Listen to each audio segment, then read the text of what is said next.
Bismillahirrahmanirrahim. Assalamualaikum warahmatullahi wabarakatuh dan selamat petang kepada semua penonton yang sedang menonton Wap TV secara langsung daripada rumah atau di mana saja anda berada untuk siri dialog Helwa pada hari ini. Okey, untuk penonton sekalian, pada masa awal saya dapat tajuk ni, jujur saya cakap saya agak gementar sebab saya tak berapa familiar dengan tajuk ni. Tajuk hari ini saya rasa cukup berat untuk saya bawa, untuk saya kelola, iaitu data raya dan kecerdasan buatan, peranan anda dalam membentuk masa depan. Okey, walaupun tajuk ni agak berat, tapi kita akan bawakan secara santai bersama dua orang panel kita pada hari ini yang saya rasa cukup arif dalam bidang ini, iaitu yang pertama saya perkenalkan Profesor Madya Dr. Nur Fadlina Muhammad Sharif yang merupakan pensyarah di Fakulti Sains Komputer dan Teknologi Maklumat Universiti Putra Malaysia, juga merupakan Timbalan Pengarah Inovasi dalam Pengajaran dan Pembelajaran Center of Academic Development UPM. Apa khabar Doktor? Assalamualaikum. Ya, waalaikumsalam semua. Hai Doktor. Hai Fadlina. Ya, Alhamdulillah. Ceria nampak Doktor di hari Jumaat yang barakah ni Doktor. Selalu ceria. Okay, Alhamdulillah. Okey, untuk panel kita yang kedua hari ini, kita bawakan khas daripada Universiti Kebangsaan Malaysia, Saudara Muhammad Firdaus Muhammad Khairi yang merupakan pelajar sarjana sains komputer, fokus kepada kecerdasan buatan. Apa khabar Saudara Firdaus? Ya, baik. Alhamdulillah sihat ya hari ini? Ya, Alhamdulillah sihat. Alhamdulillah. Okay, terima kasih kepada panel kita kerana sudi bersama kita pada petang Jumaat ini. Okey, terima kasih juga kepada penonton yang sudi menonton. Ialah maklumlah ya Doktor dan juga Firdaus, hari Jumaat ni biasa dah petang-petang lepas makan ngantuk kan. Tapi ada masa juga untuk bersama-sama kita untuk belajar. Dan saya sendiri seronok rasa nak belajar dengan panel kita hari ini dengan Dr. Fadlina dan juga Firdaus berkaitan dengan data raya dan juga kecerdasan buatan. Okey. Pada mulanya ya Doktor, bila saya dengar berkaitan dengan data raya ni Doktor, saya macam agak clueless. Agak janggal di pendengaran saya, data raya. Tapi bila saya tanya apa data raya, saya tanya kawan saya, dia kata big data. Oh, saya tahu. Dalam bahasa Melayu ya, data raya itu adalah big data. So macam menambahkan kekayaan bahasa Melayu saya lah. Saya rasa macam bahasa Melayu moden gitu kan. Untuk kecerdasan buatan bagi penonton yang tidak berapa familiar, tidak berapa tahu, kecerdasan buatan bermaksud artificial intelligence. Ya, biasa kita dengarlah artificial intelligence. Untuk dunia kita hari ini, ya Doktor dan juga Firdaus dan penonton di rumah, kita tidak dapat lari daripada terlibat secara langsung ataupun tidak langsung dengan data raya dan juga kecerdasan buatan. Setiap hari kita, mesti kita terlibat dengan data raya dan juga artificial intelligence ni. Okey, tapi sebelum tu ya, lagi-lagi tambahan lagi masa musim COVID ni, bila kita duduk rumah, kita work from home, lagilah kita terlibat dengan big data juga artificial intelligence. Bila mana kita nak beli makanan, kita pakai GrabFood. Bila mana kita nak belajar pun sekarang pakai online kan. So ada banyak benda-benda yang kita perlu pelajari berkaitan dengan kecerdasan buatan dan juga data raya. Tapi sebelum kita bercerita lebih panjang ya Doktor, saya ingin tahulah apa tu sebenarnya data raya, dan mungkin ramai juga antara saya dan juga penonton di rumah tidak faham apa itu data raya dan apa itu kepintaran buatan, dan macam mana ya Doktor, bagaimana ia berfungsi dan memberi kesan dalam kehidupan seharian kita dari segi politik ataupun dari segi sudut ekonomi, kesihatan, sosial dan sebagainya. Tanpa membuang masa, saya serahkan kepada Dr. Fadlina. Dipersilakan Doktor. Ya, insyaAllah, terima kasih ya. Assalamualaikum. Panjangnya soalan tu, macam-macam soalan. So, izinkan saya untuk memberi jawapan dalam bentuk slide. Saya rasa slide saya hang ni. Kalau slide saya hang,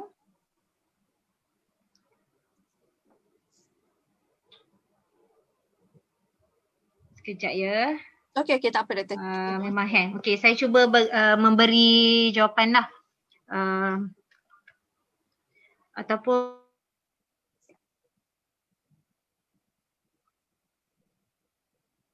boleh Doktor? Ni, settle.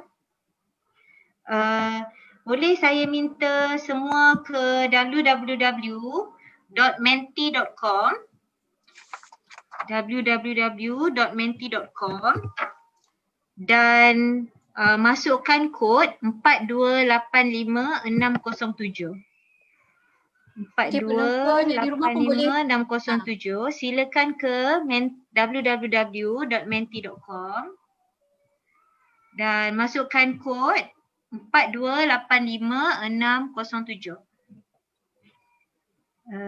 Mungkin sekretariat boleh tolong masukkan.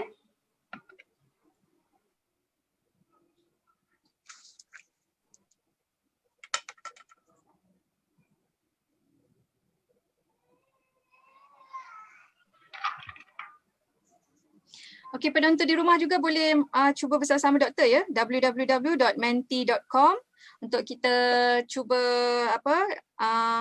kira tak adalah kita dengar je sebab kita bersama secara santai kan.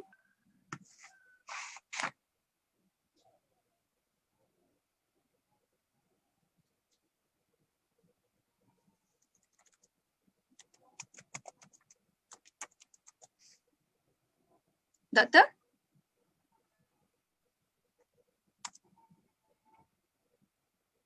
Doktor masih ada di sana ke? Nampaknya dia macam hang sikit ya.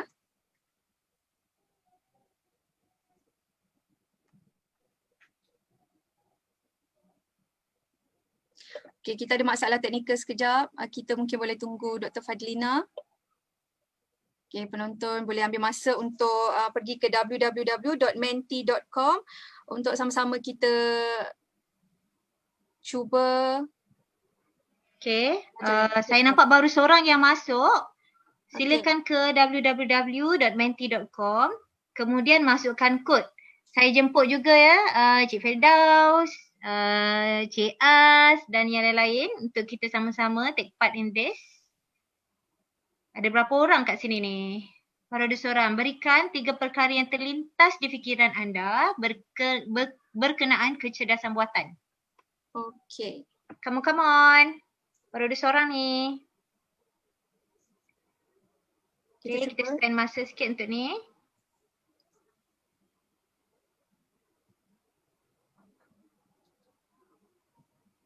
Boleh? Okay, boleh doktor. Yang kat rumah pun boleh cuba juga ya. Kat rumah semua boleh, silakan cuba. Kita sama-sama lihat apa agaknya yang terlintas di fikiran anda. Kodnya adalah 4285 607. Kodnya adalah 4285 607. Okay, yang kat rumah boleh type dekat Google ya, www.menti.com. Dapat doktor ya? Okay, dapat. Okay. Baru ada 2 orang masuk. Come on. Okay, dah bertambah. Yang rumah boleh kita tunggu sekejap. Kita buat interaktif petang ni.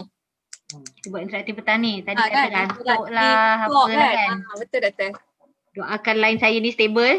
InsyaAllah. Big data dan artificial intelligence. Okay.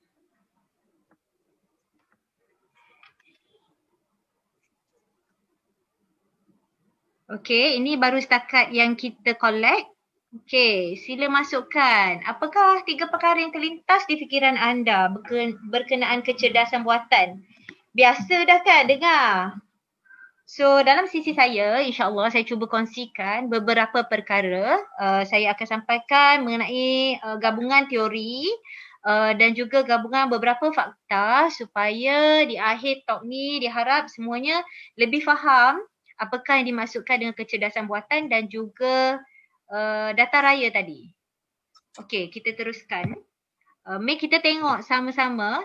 Saya baru dapat 5 sahaja respon. Mungkin ada yang berkesempatan untuk masuk. Silakan ke www.menti.com dan masukkan kod 4285 607. Jadi daripada penonton semua, terima kasih ya yang telah memberikan respon. Didapati yang ramai-ramai ni mengatakan bahawa yang pertama, yang paling commonalities yang sama-sama terfikir tu adalah teknologi. Okay. Ada juga yang meng-highlightkan robot dan juga data. So bagi saya memang 3 perkara ni memang tidak terperanjat lah. Tak terperanjat. Tetapi dan juga cantik ada yang tulis sains, ada tulis sistem. Dan even the word AI itu sendiri bagus. Ada juga yang mengaitkan Facebook dengan AI.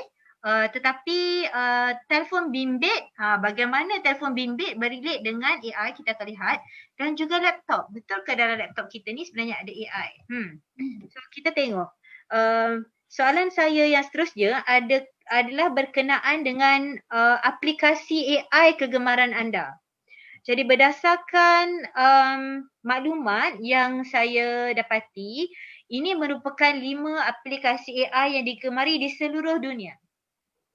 Chatbot, face recognition, health tracker, online shopping recommender dan traffic optimizer.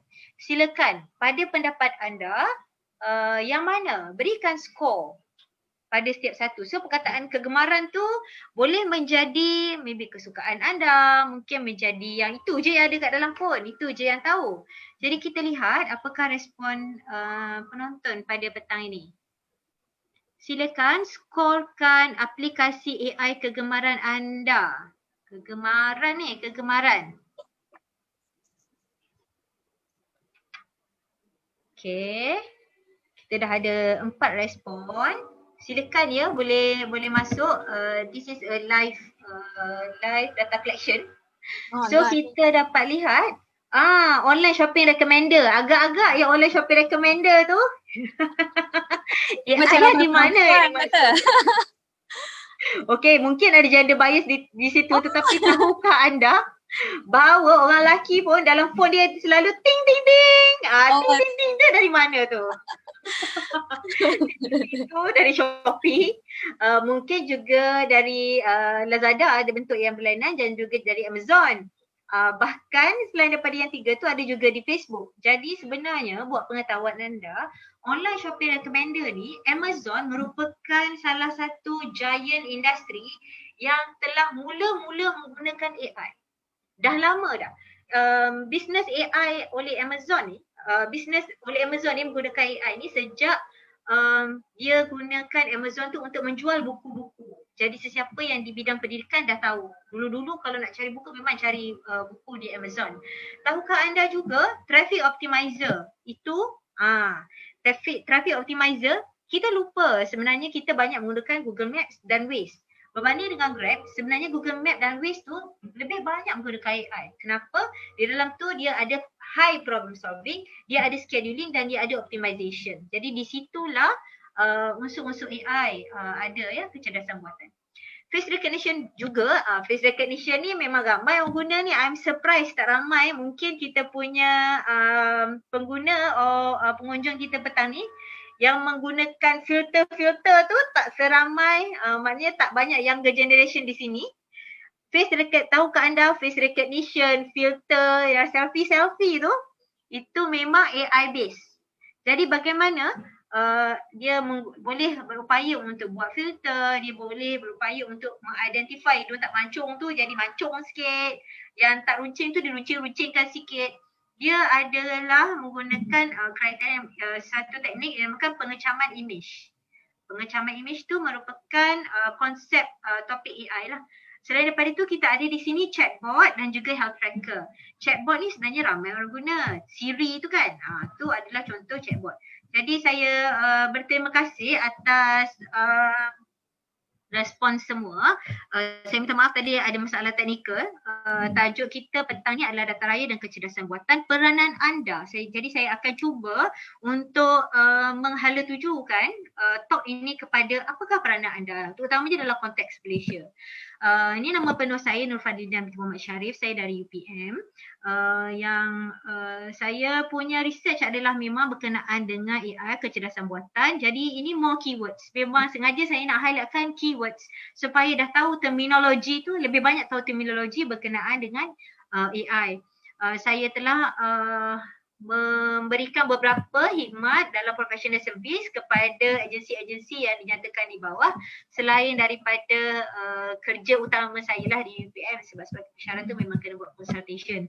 Dari segi penakrifan, nampak ya slide saya, freestyle slide saya. Dari segi penakrifan, ini merupakan takrifan yang diberikan oleh Dewan Bahasa dan Pustaka. Kecerdasan buatan merupakan satu bidang ilmu yang memberi mesin kemampuan untuk berfikir seperti manusia atau kepandaian untuk memperbaiki dirinya. Jadi tahukah anda, kebolehan seseorang manusia itu untuk memperbaiki dirinya merupakan tahap intelligence yang tinggi. Jadi berbanding dengan AI yang tidak berupaya untuk AI yang hanya boleh mengesan dan dia hanya statik, itu adalah AI yang tidak level tinggi. AI yang boleh belajar dan memperbaiki dan boleh solve banyak problem dan banyak kriteria itu merupakan AI yang level lebih tinggi. Saya kongsikan ini video persendirian berhad. Saya ambil di satu tempat. Mari kita lihat bersama.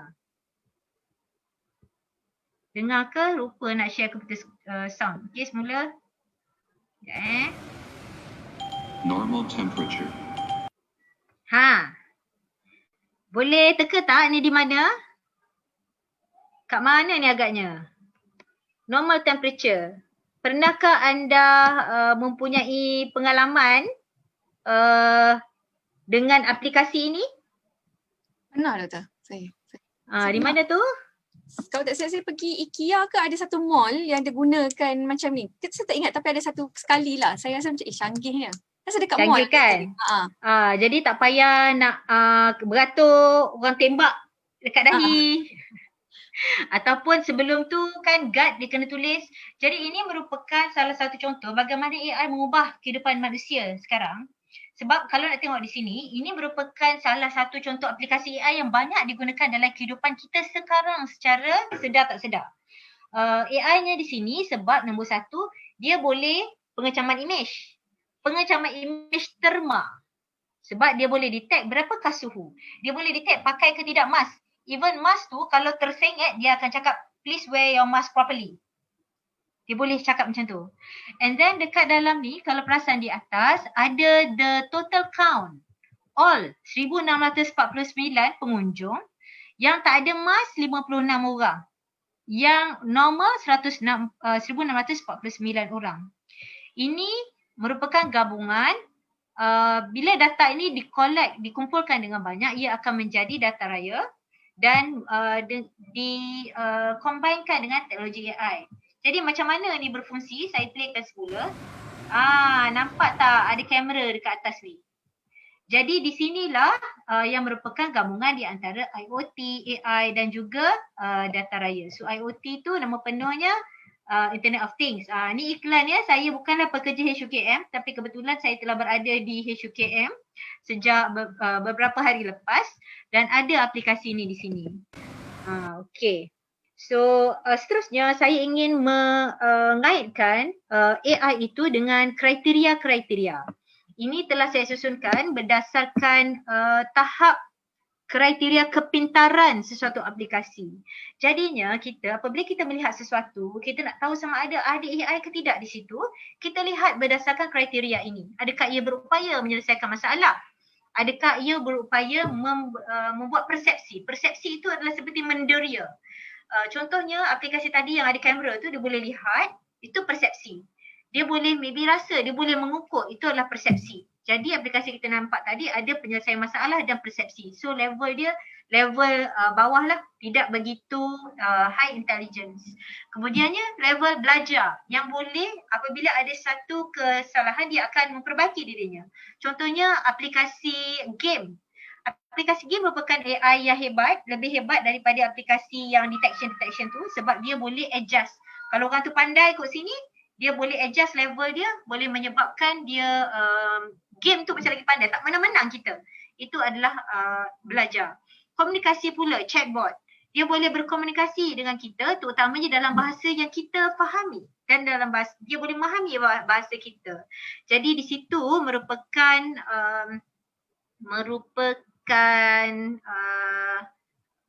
kriteria AI. Nampaknya ada yang nak buat aktiviti di sini. Okey. Seterusnya menakul. Menakul pula kalau bahasa Englishnya merupakan reasoning. Jadi reasoning di sini merupakan satu proses yang reasoning ni kalau manusia kita boleh menentukan sama ada tindakan kita tu betul atau salah.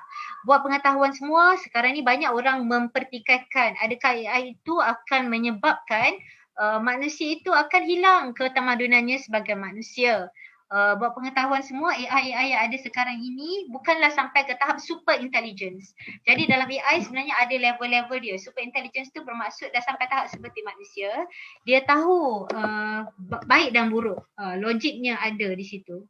Okey, seterusnya di sini saya ingin meng-highlightkan sekali lagi aplikasi-aplikasi yang ada berkaitan dengan AI.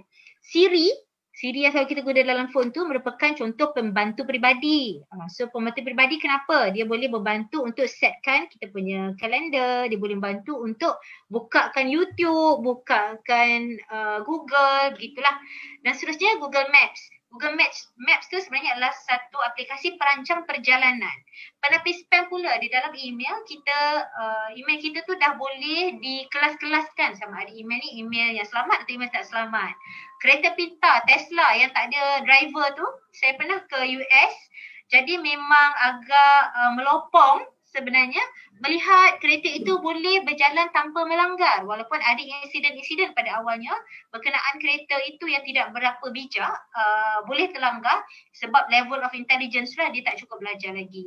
Pencadang produk pula seperti yang online shopping recommender itu, pencadang produk, peramal cuaca sebenarnya untuk weather dah lama kita gunakan, sama seperti robot, iaitu contohnya iRobot yang untuk cleankan rumah. Di dalam AI kita ada beberapa bahagian ya, kita ada konsep dan kita ada algoritma. Jadi kalau ada yang bertanya apa yang menyebabkan satu AI itu boleh menjadi AI, sebenarnya dia ada beberapa teknik. So teknik tu anda boleh lihat di sebelah kiri, konsepnya pembelajaran mesin, perlubungan data, sains data, pemprosesan bahasa tabi'i. Pemprosesan bahasa tabi'i ini sebenarnya adalah kebolehan untuk memahami bahasa manusia, pengecaman image tu untuk mengecam, recognize image, dan seterusnya di bawah. Algoritma pula merupakan kaedah untuk komputer itu boleh dikodekan, diprogramkan supaya dia boleh melakukan tindakan seperti yang kita mahu dia lakukan tindakan. Jadi kalau nak maklumat lebih lanjut, saya ada menyediakan sedikit maklumat di website, boleh scan di sini untuk dapatkan info-info berkenaan setiap satu daripada topik ini dan juga algoritma. Dan saya juga telah bangunkan chatbot dalam Telegram untuk belajar mengenai AI. Saya relatekan lagi berkenaan dengan COVID. Biasa kan pakai aplikasi MySejahtera. Dalam aplikasi MySejahtera tu kan ada statistik kan? Statistik yang pengguna kan kita boleh tengok statistik hari ni berapa dekat kawasan ni, statistik Malaysia berapa. Tahukah anda maklumat-maklumat tu, statistik tu semua boleh dikumpulkan setiap hari, ada banyak data yang disimpan. Jadi banyak data yang disimpan itu boleh dipaparkan dalam bentuk sebegini. So ini kita panggil dashboard, data dashboard dalam TV. Ya. Mungkin doktor punya slide hang sekejap kot. Kita tak nampak yang slide seterusnya tu. Sejak bila Tadi ada hang sikit. Yang mana? Selepas kita berperasan selepas daripada video tu. Ni hang. Okey, tak apalah, saya teruskan aja. Line saya ni memang tak berapa nak hebat. Okey. Tadi saya relatekan dengan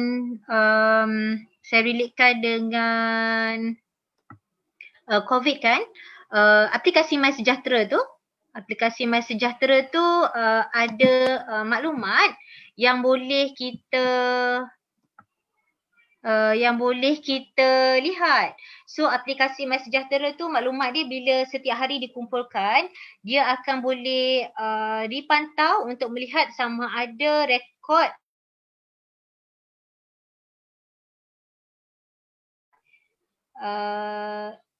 hang lagi kan saya punya ni? Doktor hang je. Okey, tak apalah, saya teruskan saja ya. Maafkan saya. Perkara ini di luar lah kawalan saya. Okey. Sekali lagi.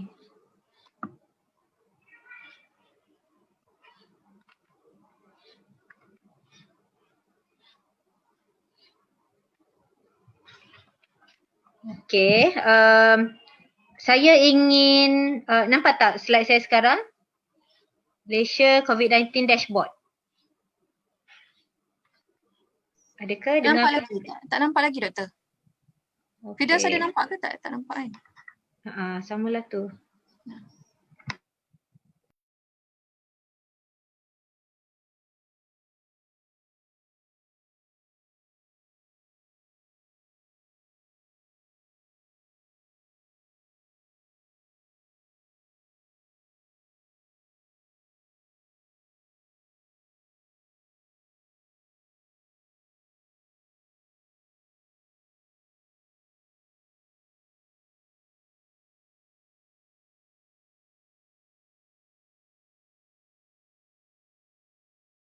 Tuan, tak dengar langsung suara doktor dengan video dia. Oh doktor. Assalamualaikum. Oh doktor, nampaknya doktor terkeluar sekejap ya. Okay, kita tunggu sebentar untuk doktor masuk semula untuk meneruskan beliau punya slide. Untuk penonton kat rumah yang ada sebarang persoalan atau pertanyaan, boleh terus di ruangan komen tu boleh terus tulis soalan yang anda ingin ajukan kepada panel kita pada hari ini.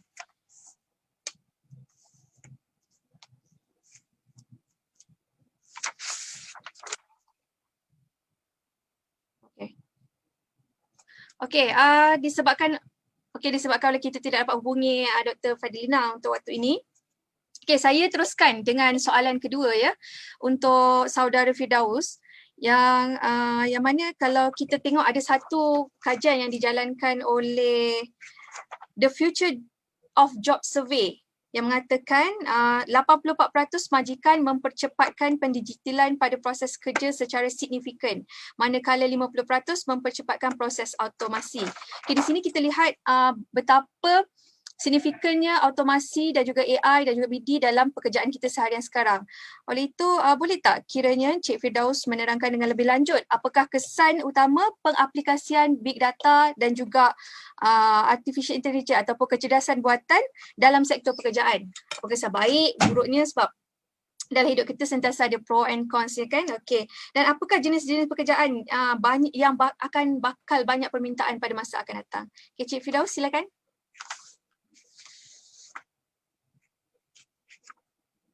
Boleh on. Okay.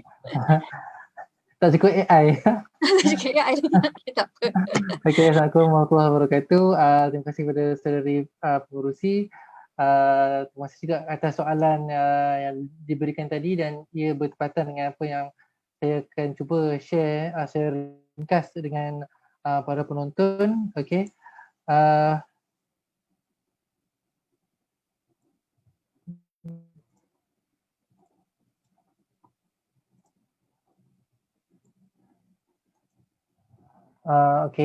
Pertamanya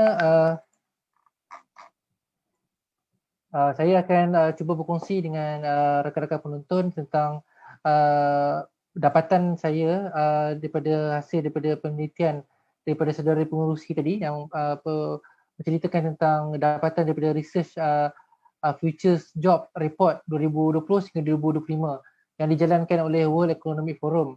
World Economic Forum ni dia sebenarnya telah mengadakan satu summit baru-baru ni 20 hingga 23 Oktober.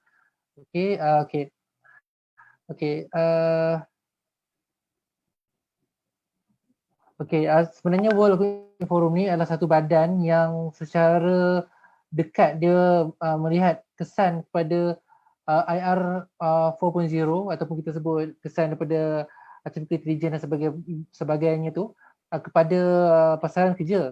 Jadi dia telah membuat laporan sejak 2016, 2018 hingga 2020. Saya akan cuba simpulkan daripada dapatan tadi tu, report tadi tu kepada 5 perkara penting yang dapat daripada laporan tu.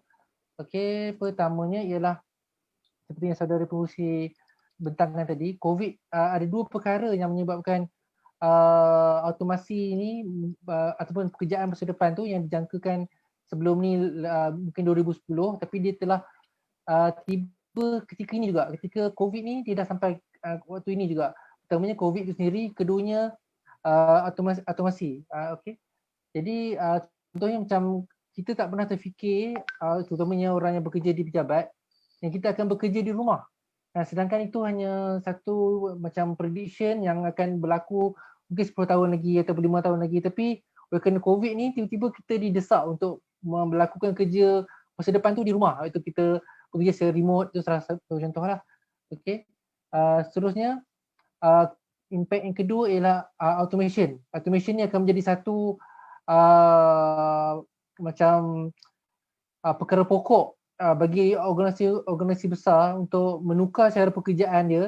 Okey, kalau kita tengok pada 2025 dijangkakan masa bekerja iaitu mesin dan juga manusia akan menjadi equal, 50-50 kan, sebab banyak pekerjaan-pekerjaan tu telah bertukar. Okey. Saya terus kepada berkaitan dengan soalan saudari tadi tentang apa kesan kepada automasi dan AI ni. Ramai yang cakap macam sebelum ni kita menyangkakan bahawa dengan ada AI ni banyak pekerjaan-pekerjaan manusia ni akan berubah. Sedangkan apa yang berlaku sebenarnya ialah sebanyak 95 juta jenis pekerjaan akan muncul dan 85 juta jenis pekerjaan akan reduce. Contohnya yang akan naik kebanyakannya dalam bentuk data analysis, AI, machine learning, big data, process automation dan sebagainya. Okay, kalau kita tengok yang part yang atas ni akan growing job demand lah menurut laporan ni lah. Okay, yang akan increase ialah pekerjaan-pekerjaan tradisional sebanyak 85 juta jenis pekerjaan dia akan bertukar. Okay. Seterusnya setelah kita rasa macam apa jadi manusia hilang pekerjaan ke, apa peranan manusia pula nanti? Sebenarnya kita tidak akan berkurang peranan, tetapi apa yang terjadi ialah peranan manusia itu akan meningkat. Contohnya macam kita perlu lebih tinggi skill kita, skill kemanusiaan. Contohnya macam negotiation skill, skill management, macam soft skill. Ini yang menjadi kritikal bila masa hadapan ni. Saya dah garis dalam report ni pun telah menggariskan ada 10 top skill yang manusia kena kuasai untuk mengisi pekerjaan-pekerjaan masa depan. Okey, yang terakhirnya sekali ialah banyak organisasi sedar dia tidak lagi menumpukan lagi kepada pembelian mesin dan sebagainya, tapi dia kena menumpukan kepada pembangunan human tu sendiri. Macam mana dia hendak tackle kecerdasan mesin tu dengan dia meningkatkan kecerdasan dia. Jadi saya rasa saya tak stop setakat itu dulu 5 perkara. Saya akan serahkan balik kepada pengurusi majlis lah, tengok dipersilakan. Okay, terima kasih Cik Abdul. Kira maksudnya tadi job yang akan banyak pada masa akan datang, pekerjaan akan meningkat pada masa akan datang ni lebih berkait dengan artificial intelligence lah, maksudnya berkaitan dengan data, berkaitan dengan sistem, betul? Ya betul, tapi yang lebih tepat sekali ialah pekerjaan yang menguruskan mesin-mesin tu tadi sebenarnya. Itu yang saya rasa lebih tepat. Maksudnya manusia kita kena juga bergantung pada manusia. So, manusia still the decision maker. Memang karamatul insan tu memang still kita tetap tidak menguasai akan berubah. lah. Cuma kiranya. peranan dia akan berubah. Ya betul. Kalau ikut reportnya lah. Okay. Kita risau yang biasanya macam masyarakat umum risau AI yang menguasai kita, tapi kalau kita masih menguasai AI tu alhamdulillah lah. Okey, kita Dr. Fadlina dah masuk kembali ya. So boleh tak doktor kita kembali pada doktor untuk sambung tadi doktor? Ya, insyaAllah, terima kasih. Saya akan berusaha lebih baik lagi. Ya, insyaAllah mudah-mudahan ya. Teknologi, biasalah ada pro and cons dia doktor kan. Nampak ke slide saya ni? Saya ambil ya karamatul insan. Karamatul insan di manakah? Sekejap, play from current slide. Nampak ke slide saya? Bismillahirrahmanirrahim. Lupa nak baca bismillah ke tadi? Bismillah, insyaAllah nampak. Bismillahirrahmanirrahim. Okey, terima kasih. Nampak. Terima kasih ya tuan-tuan dan puan sekalian. Minta maaf saya. Okey, karamatul insan tu di mana? Soalannya tadi, persoalan yang kita bangkitkan tadi, sama ada mesin, betulkah mesin ni akan menggantikan manusia? kita tahu, kita sebagai orang Islam kita tahu yang paling penting sebenarnya kehebatan manusia ini, alhamdulillah, masya-Allah, subhanallah, adalah kerana kepintaran akal kita. Selagi mana manusia itu tidak berhenti menggunakan akalnya dan dia tahu macam mana nak menguruskan manusia yang lain, hubungan-hubungan dengan manusia. Kita dekat Al-Quran tu memanglah tak tulis hubungan dengan mesin, hubungan dengan data, ya, tidak tulis begitu. Tetapi sebenarnya manusia juga yang generatekan data, manusia juga yang generatekan mesin. So contohnya dalam yang COVID-19 dashboard ni, kita manusia ni kena beretika lah dalam penggunaan. Janganlah, contoh mudah lah, janganlah kita pergi ke mana-mana dan kita tidak mengscankan MySejahtera tersebut. Sebab MySejahtera tersebut itu adalah penting untuk kesejahteraan masyarakat semua. Tahukah anda, perbuatan kecil itu sebenarnya mungkin akan dinisbahkan, akan dihisapkan di hari kemudian nanti, sebab daripada data-data tersebut boleh dipantau siapakah pembawa-pembawa penyakit-penyakit tersebut. Jadi dalam hal ini AI ataupun data raya sebenarnya hanya digunakan untuk support kehidupan masyarakat yang lebih bertamadun, yang lebih selamat dalam kehidupannya. Sebagai contohnya dalam dashboard ni boleh kalau rajin nak search tu, search je COVID-19 dashboard. Semua negara ada dashboard masing-masing. Malaysia sendiri pun ada macam-macam bentuk dashboard. Jadi yang dah keluar kat TV tu pun banyak bentuk-bentuk dashboard. Ini semua bila kita tengok data-data tu, kalau tak menggunakan akal dan berfikir dan buat decision making, patut pergi tempat ni ke tak patut pergi tempat ni. Semuanya akhirnya antara pada diri itu sendiri, kalau insan itu. Saya kongsikan juga ini, Masya Allah ya, kita ada IMR kan, Institute for Medical Research. Contohnya di sini saya tunjukkan data-data yang banyak tu, kita rakyat Malaysia juga ada melakukan kajian-kajian untuk fokus, untuk kita ramalkan. Mungkin ada yang argue kalau dalam Islam ni mana boleh kita macam dulu kan tikam-tikam, meramal-ramal. Saya rasa mungkin saya bukanlah orang yang terbaik untuk bercakap panjang mengenai hal ini, tetapi saya pasti dalam Islam tu asalkan dia adalah untuk kebaikan dan dia kena dengan konteks yang tidak syirik, yang tidak menidakkan Islam itu, ianya masih boleh dan memang kita diseru juga untuk melakukan kebaikan-kebaikan yang boleh menyelamatkan umat Islam. Dalam konsep big data ada 5 perkara. Ini bukan rukun 5 perkara big data. Ini adalah 5 V of big data. Big data tu data raya. Kenapanya dia data raya? Sebab dia volume, dia ada banyak data. Dia ada variety, ada perbanyak bentuk. Velocity, data tu sentiasa dijana daripada satu masa ke satu masa. Dalam banyak bentuk tadi, satu orang ada 4 gadget. Gadget kita tu, kita ada laptop, kita ada handphone, kita ada jam, kita ada maybe dekat dalam kereta tu masing-masing dah ada kereta pintar dan masing-masing dah ramai ada kereta proton baru tu. So itu adalah bentuk-bentuk data yang boleh dijana dengan adanya variety dan velocity. Veracity pula terlibat dengan sama ada suatu data tu fake ke tak fake, betul ke tak betul maklumat ni.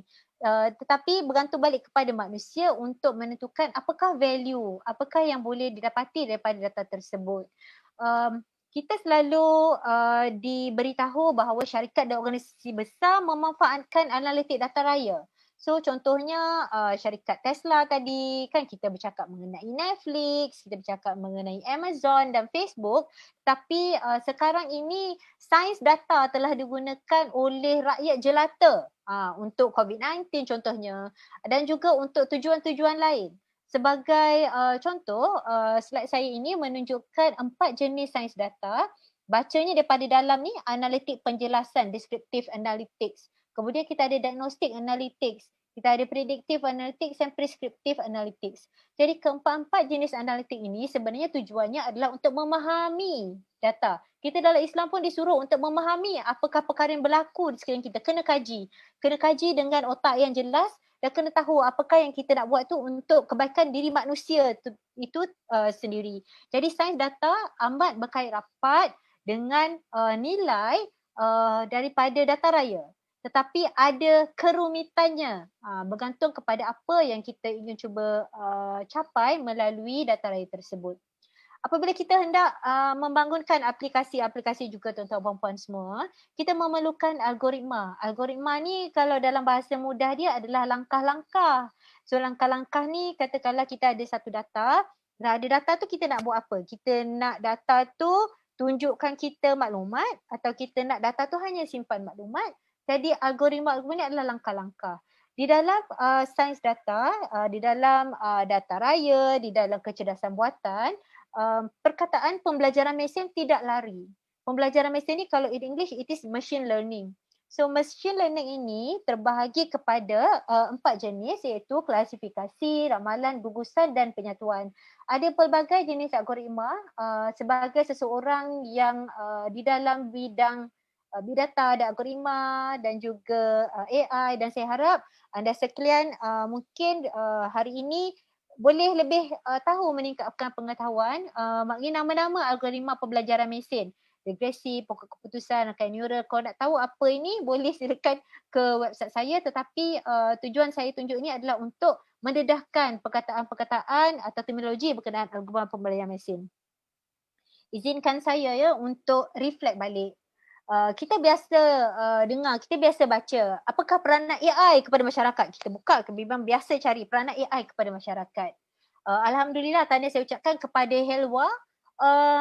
Tajuk topik kita hari ini adalah peranan kita kepada masyarakat AI. Jadi ayat ini menunjukkan bahawa sekarang kita di Malaysia ini dan juga di seluruh dunia merupakan satu masyarakat AI. We are a society of AI. So what is the citizenship of AI? Kita perlulah menjadi masyarakat yang beretika. Kesaksamaan ni adalah keadilan, tidak bias. Selamat ni adalah secured. Kebolehpercayaan ni reliability, kebolehbergantungan dan kebolehpercayaan berkait rapat dan juga telus ini. Jadi sebagai ahli kepada satu masyarakat, kita perlu menganjak paradigma kita. Jadilah seseorang pencipta inovasi digital. Bagaimana? Kita sebenarnya banyak orang ada idea. Jadi salurkan idea itu ke saluran yang sesuai. Jadilah pencipta inovasi digital. Bukan hanya sebagai pengguna biasa-biasa. Kita boleh jadi pengguna pintar. Kita perlu menjadi pengguna pintar. Bukan kita boleh, kita perlu menjadi pengguna pintar agar masyarakat kita akan menjadi masyarakat yang produktif. Tuan-tuan perempuan sekalian, kalau sebelah kanan ni, ni rasanya biasalah orang tengok cerita Iron Man tu kan? Biasa So ini Jarvis. Jarvis tu dia tengok data, dia boleh nampak ni semua. Bayangkan bila data raya tu dah banyak data kita kumpulkan. Jadi kita sebagai manusia boleh mendapat manfaat daripada semua data-data ni. Jadi dia boleh memberikan lebih keselamatan kepada kita. Di sebelah kiri ini saya tunjukkan ini kajian di negara lain ya, telah dilakukan pada tahun 2018 untuk menilai apakah perspektif masyarakat terhadap penggunaan artificial intelligence di dalam kerajaan. Di Malaysia saya pasti mampu juga banyak melakukan langkah untuk menganjakkan Malaysia ini sebagai negara pengguna dan negara penghasil AI. MDEC, ada banyak MTDC, kita ada banyak agensi yang sekarang cuba meningkatkan taraf keselesaan hidup dengan penggunaan AI. Jadi bagaimanakah anda? Anda pula bagaimana? Saya gunakan slide ini juga yang saya ambil daripada Knowledge Works. Ini merupakan satu highlight about the drivers of change. Jadi apabila sesuatu change tu nak happen, kita tahu sekarang ni AI dan juga algoritma telah membantu untuk automatekan choices. Kita bergantung banyak kepada Waze, kita bergantung banyak kepada Google Maps. Tetapi apakah sumbangan kita dan apakah implikasi AI kepada kita? Sebagai contoh, kalau pakai Waze tu nanti nampak orang accident, tandakan orang accident. Dia boleh membantu kepada rakyat yang lain. Sebab kita ada civic superpowers. Kita masyarakat ada superpower yang boleh menentukan apakah tahap keselesaan kita hidup di duniawi ini sementara sebelum dipanggil ke alam lain kan. Accelerating brains, ini adalah masa untuk kita mengambil peluang untuk meningkatkan ilmu masing-masing dalam pelbagai bidang. Dia boleh menyumbang toxic narratives. Okay, hentikan hanya menggunakan social media untuk perkara-perkara yang toksik. Sebaliknya gunakan saluran yang baik itu untuk melakukan atau menghebahkan ilmu-ilmu yang berguna. Sebab kemungkinan tindakan kita itu boleh menyumbang kepada remaking geographies. So migration patterns, semua ini akan relate kepada kejayaan suatu negara dan suatu umat tersebut.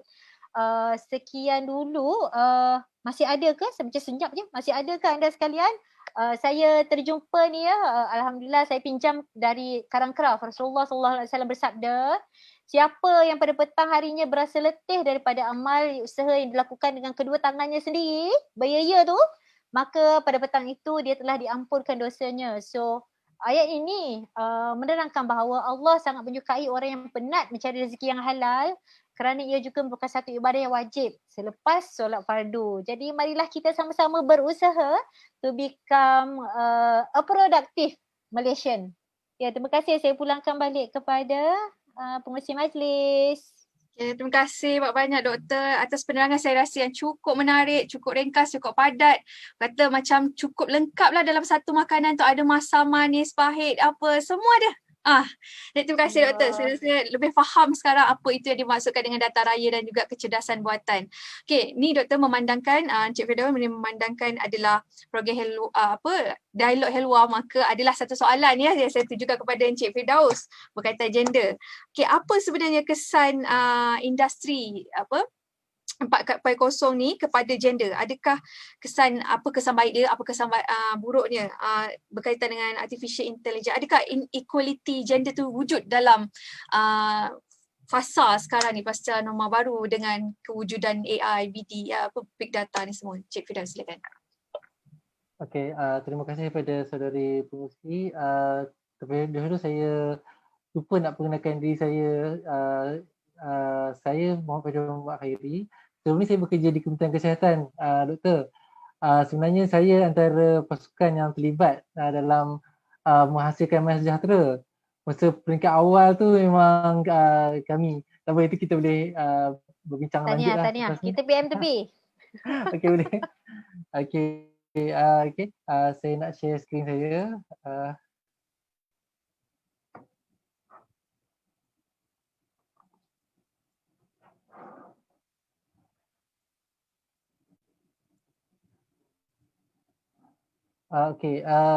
Berdasarkan sebelum saya menjawab soalan saudari tadi, saya ada satu soalan tentang demand ataupun perubahan pekerjaan di Malaysia. Adakah sama dengan laporan yang dikeluarkan oleh World Economic Forum?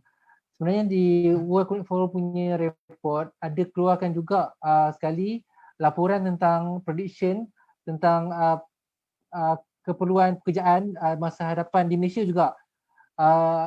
Dia lebih kurang sama seperti yang peringkat dunia punya laporan. Permintaan yang paling tinggi ialah data analyst, strategic advisor, internet of things, kebanyakan berkaitan dengan komputer lah. Dan seterusnya yang akan berkurangan yang paling banyak sekali data entry clerk ataupun kerja-kerja perkeranian yang banyak automasi.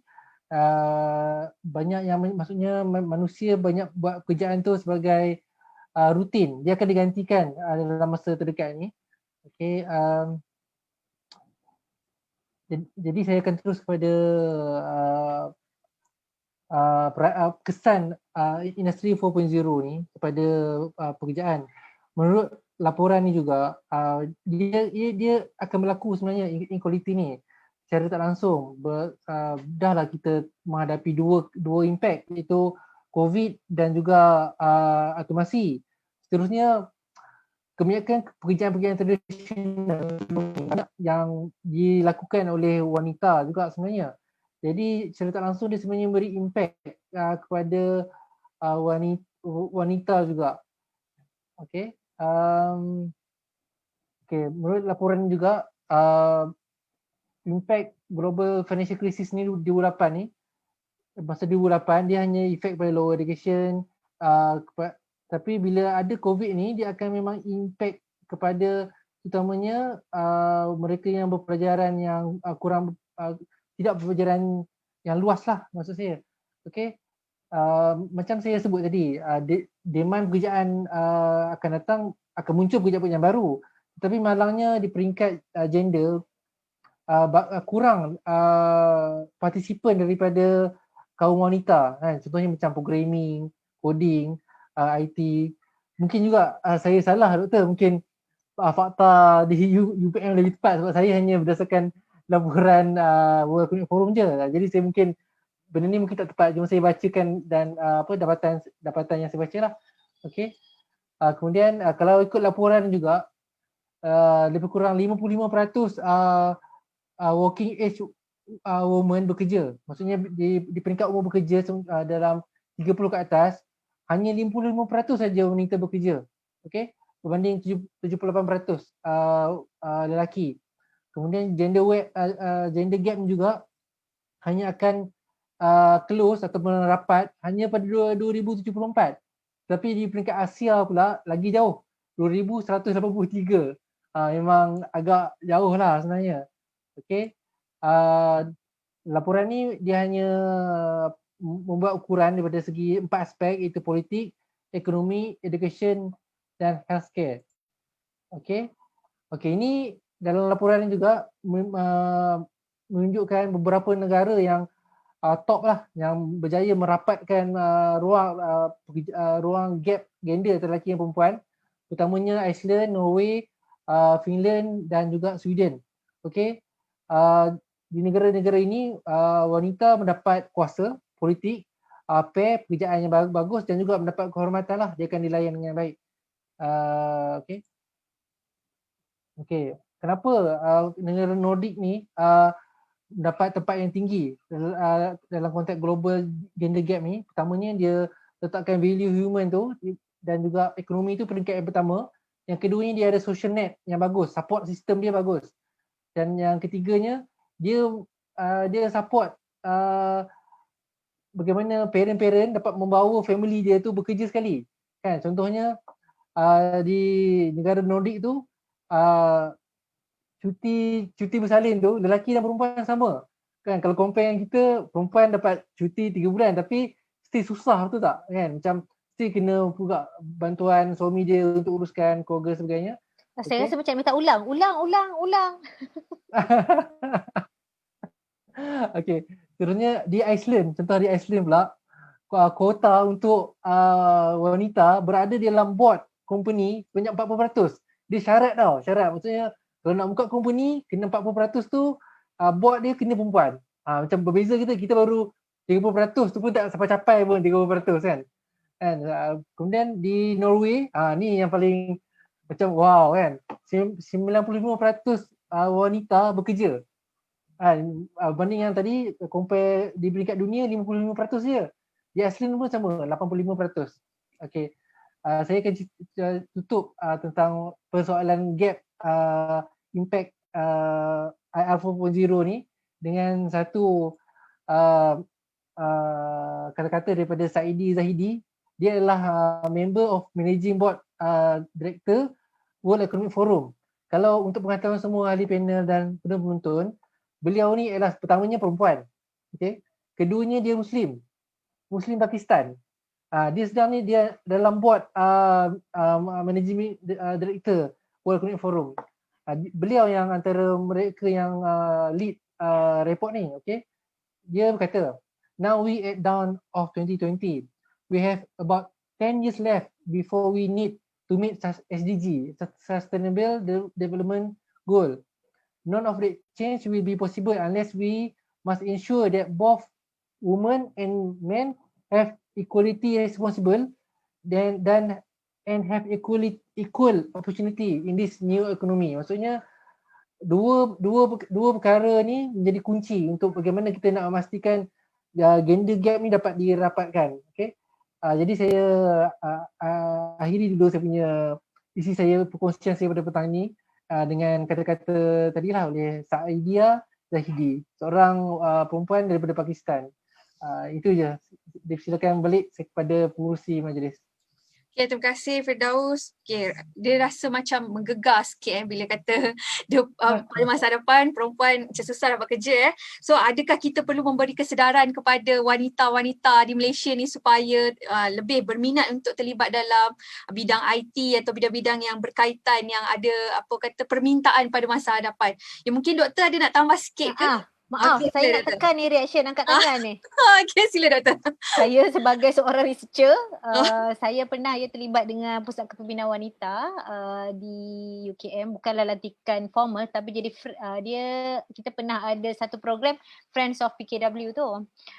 Jadi dalam konteks ini saya ingin mengambil perhatian untuk meminta perhatian tuan-tuan perempuan sekalian untuk mendefinisikan semula dan menimbangkan semula definisi equality. Dalam SDG 4 berkaitan dengan pendidikan dia ada menyebut mengenai inclusive education. Okay. Inclusive ni direlate dengan perkataan equity. Perkataan equity dan perkataan equality tak sama. Equity tu bermaksud kesaksamaan, equality tu maksudnya sama. Kesaksamaan ni sebenarnya is a better word dan dari segi takrifan tu pun better sebab dia tidak mengukur, dia tidak mengukurkan satu dacing yang sama untuk semua orang. Okay. Islam tu adalah adil kan. Anak-anak saya pun masa letak semua nama adil. Alhamdulillah saya suka perkataan adil itu. Jadi saya nak betulkan term tu tadi, hati-hati ya, bukan kita nak kata perempuan akan susah dapat pekerjaan hati-hati sayang-sayang semua. Kita perlu mendefinisikan semula apakah maksud pekerjaan itu. Mengapakah kita perlu mengukur pekerjaan itu hanya semata-mata daripada RM yang kita ambil dekat paycheck.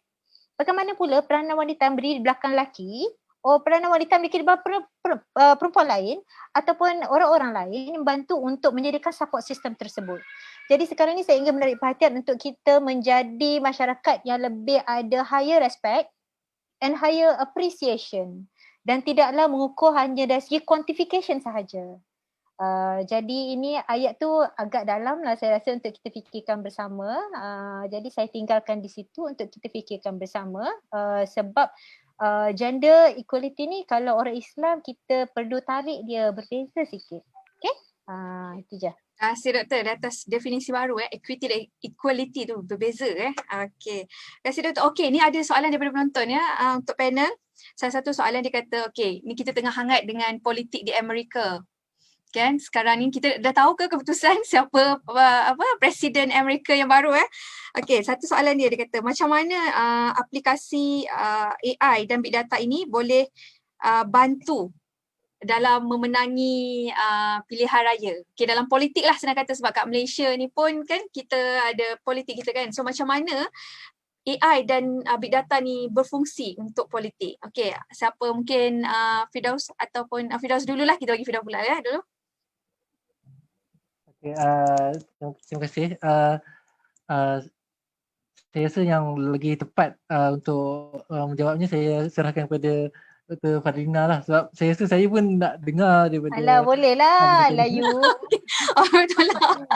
Kita dengar lagi yang pakar Nak kata pakar tu hidup lah. Saya boleh ceritalah apa pengalaman saya je lah.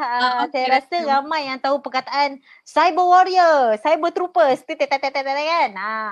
So terima kasih atas soalan tu. Saya rasa orang yang bertanya tu sangat alert. Terima kasih. Alhamdulillah, syabas saya ucapkan. Sebenarnya dekat Malaysia ni kita kalau you search politik tweets ke political tweets, sebab salah satu kajian saya memang bidang text mining untuk memahami apa orang tulis kat social media. Kat Malaysia ni sebenarnya kita ada syarikat, ini zaman kerajaan dulu. Kerajaan dulu. Saya pasti kerajaan sekarang pun ada dia punya armies sendiri. Armies ni kalau cakap kata armies tu mungkin boleh dikonotasikan, connotated to negative sentiments. Tujuan saya always positif ya, kita on factual research tu selalu on factual. Ada keupayaan teknologi, AI itu boleh memahami apa yang ditulis di dalam social media dan ditulis even text understanding. Boleh memahami apakah sentimen masyarakat. Even di Malaysia, kita boleh combinekan pemahaman teks dan juga prediction sebagai strategi untuk identify apa kekurangan lagi. Rakyat nak apa? Rakyat nak apa? Satu. Sebab bayangkan kalau ingat dulu kan kita ada bajet, setiap tahun punya bajet kan kita boleh letak apa kita nak kan, apa rakyat suggest kan. Bayangkan memang betul ada orang yang lihat dan tengok. Tetapi maklumat-maklumat tu bila banyak, di situlah kepentingannya AI untuk bantu, untuk summarizekan, untuk rumuskan apakah kata-kata orang tu semua. AI boleh digunakan untuk tujuan tersebut. Boleh automatic identify dan susun secara sistematik untuk aspek ini, contoh aspek kebersihan, aspek tol, aspek inflasi. Orang happy ke tak happy? Kalau orang tak happy pasal apa? Orang happy pasal apa? Kawasan mana orang tak happy? Jadi kalau orang tak happy tu MP nak bertanding tu, dia kenalah buat kerja. Dia kenalah turun buat paper, dan lepas tu orang dah voting, itu lebih banyak bekerja. Jadi di situlah kepentingannya AI. Panjang ayat saya ni. Panjang. Okey, terima kasih Doktor. Harap yang penonton yang bertanya soalan tu dapat jawapan lah ya. Okey, kita raikan lagi soalan-soalan daripada penonton. Okey, ada satu soalan ni. Adakah ini bermaksud big data diperlukan untuk menghasilkan artificial intelligence? So apa kaitan big data tu? Adakah perlu ada big data untuk hasilkan artificial intelligence? Yang ni kita bagi Firdaus pula Doktor kan? Okey Firdaus. Sebelum kita pergi jauh kan, sebenarnya kita kena faham dulu tentang kat mana enjinnya sebelum berlakunya kecerdasan yang dimasukkan tadi tu. Seperti juga manusia, komputer ni sama juga seperti manusia walaupun tidak 100% tepat.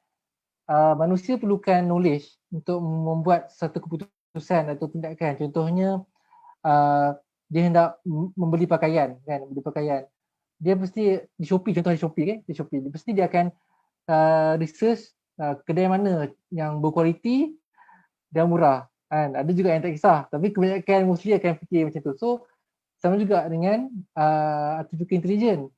Sebelum dia membuat tindakan, dia perlukan data untuk buat keputusan. Contohnya kalau setahun dahulu akan hujan ataupun 5 tahun sebelum tahun ini, setiap April akan hujan. Jadi secara mudahnya kita akan predict bulan tahun ni, bulan 4 juga akan hujan. Itu contoh mudahlah untuk saya memahamkan bagaimana data tu adalah sebagai komponen penting untuk artificial intelligence membuat keputusan. Seperti yang Dr.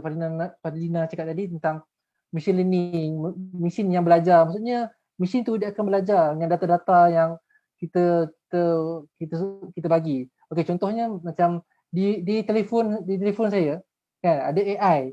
Sebelum ni dia tidak tepat bila saya cakap call my wife. Okey, cuba banyak kali dia tak tepat. Tapi bila saya ajar dia banyak kali, akhirnya dia dah tepat untuk keluarkan bahawa phone my wife saya yang keluar. Saya beri contoh, wife yang betul itu maknanya tak tepat tu salah orang. Bukan. Data. Itu peranan data lah kepada bagaimana dia sebagai enjin kepada AI. Itulah setakat pemahaman saya. Saya pulangkan balik kepada pengurusi majlis. Okey, terima kasih Cik Firdaus. Okey, harap soalan tu menjawab ya penonton. Okey, ni ada satu soalan terakhir Doktor. Sebab kita pun ada kesuntukan masa. Walaupun seronok sebenarnya saya hari ni, seronok dapat bersembang dengan Doktor dan juga Firdaus berkaitan dengan big data dengan artificial intelligence ni. Tapi itulah masa ni memang sentiasa cemburu dengan kita kan.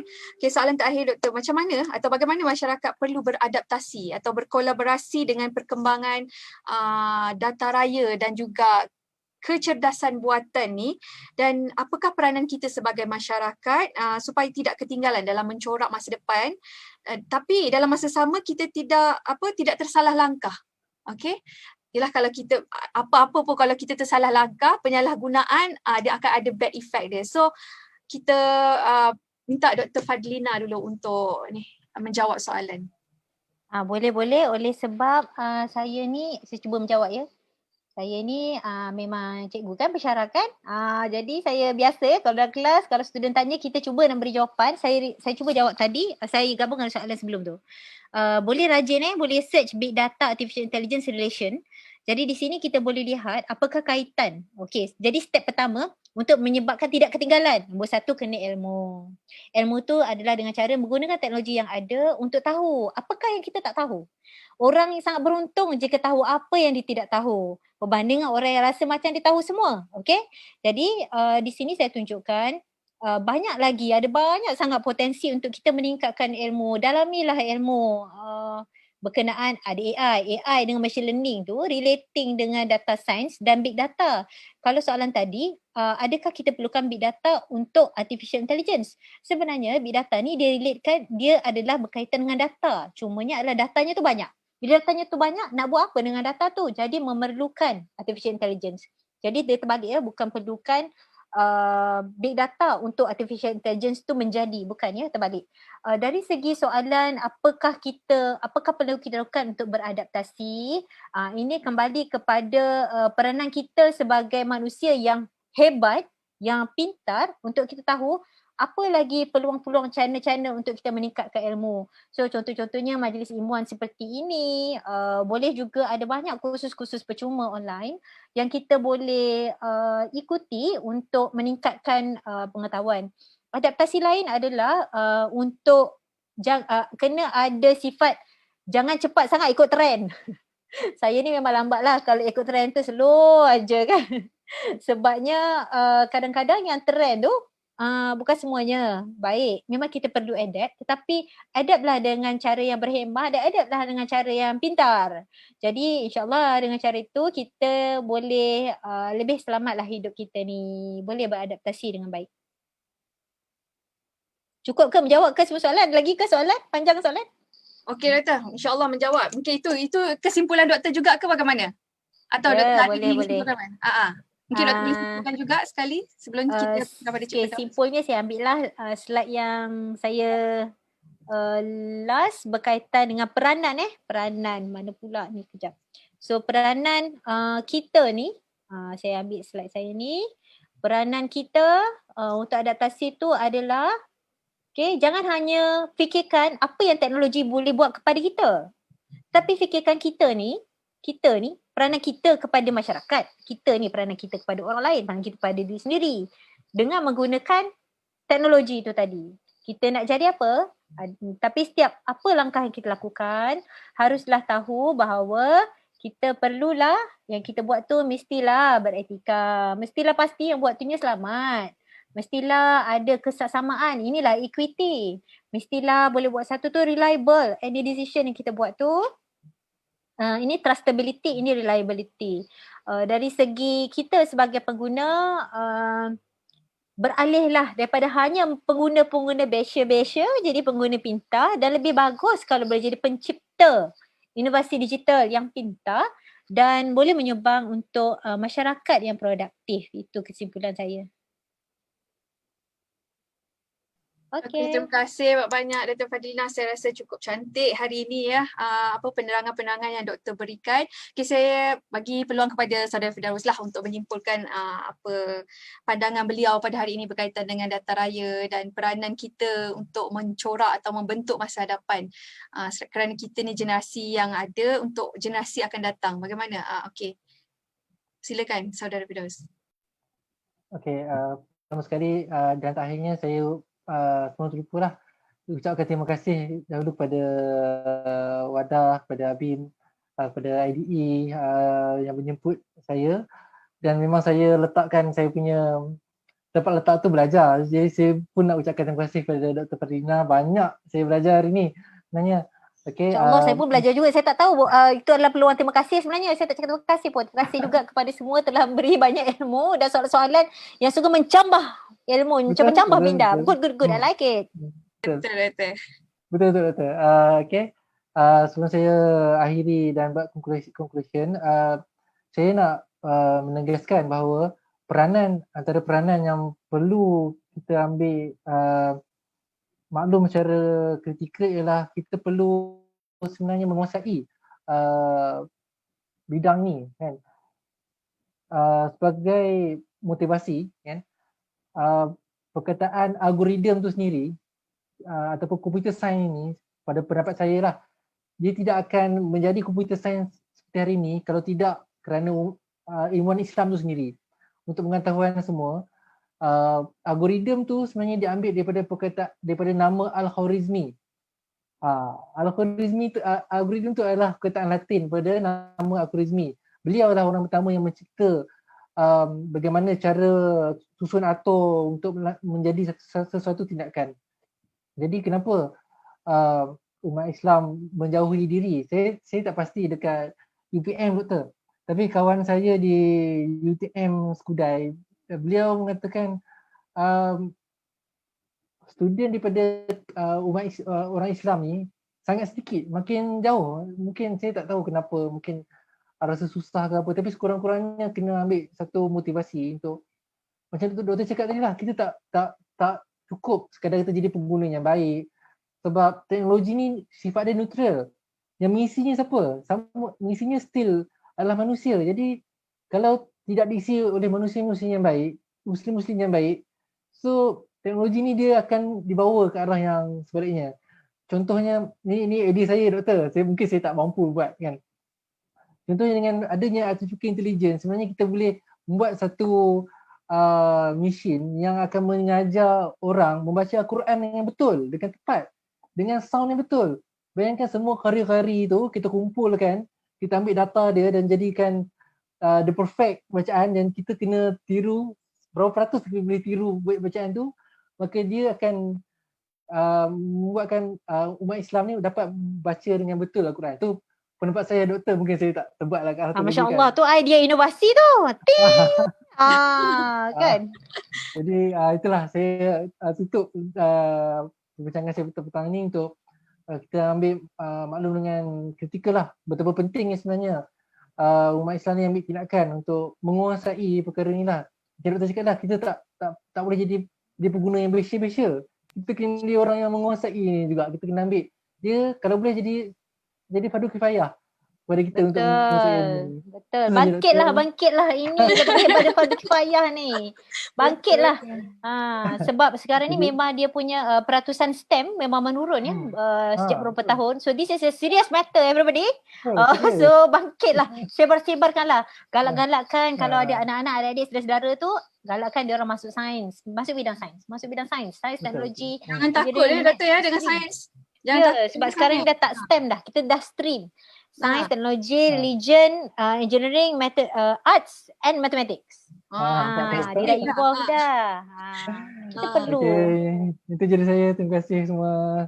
Terima kasih Firdaus dan juga Dr. Nafajina. Saya rasa perbincangan ini cukup bermanfaat.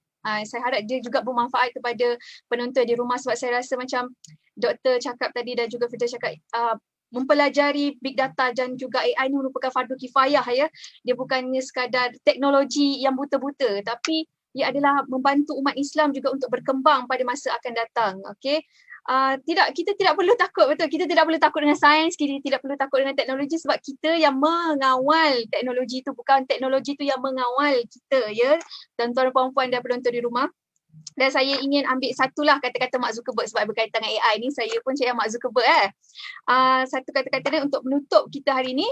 The biggest risk is not taking any risk. In a world that changing really quickly, the only strategy that is guaranteed is fail is not taking risk. Okay, untuk itu saya ucapkan terima kasih kepada Dr. Nafajina dan juga Firdaus dan semua penonton Wap TV. Dan itu saya ucapkan Assalamualaikum warahmatullahi wabarakatuh. InsyaAllah kita jumpa lagi dalam siri dialog Hello akan datang. Assalamualaikum. Terima kasih semua. Terima kasih Dr. Terima kasih.